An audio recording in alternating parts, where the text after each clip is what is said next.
Kabar baik untuk timnas Indonesia.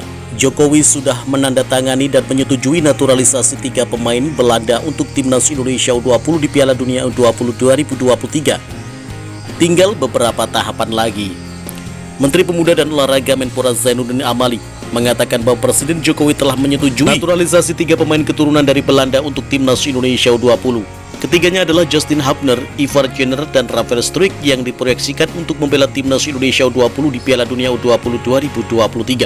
Seusai menerima lampu hijau dari Presiden, proses naturalisasi ketiganya untuk timnas Indonesia U20 akan memasuki tahapan sidang paripurna oleh Dewan Perwakilan Rakyat Republik Indonesia. Pak Presiden sudah menandatangani, saya sudah terima dan masih harus menunggu sidang paripurna DPR karena DPR masih reses, ucap Zainuddin Amali.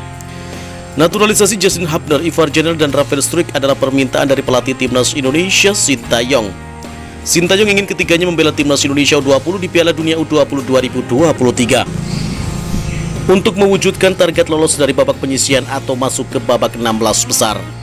Dengan semua itu, artinya proses naturalisasi Justin Hubner, Ivar Jenner, dan Rafael Struijk tinggal beberapa langkah lagi sebelum resmi menjadi warga negara Indonesia. Setelah prosedur naturalisasi itu selesai, PSSI masih harus mengurus perpindahan asosiasi ketiganya di FIFA dari Federasi Sepak Bola Belanda atau KNVB ke PSSI.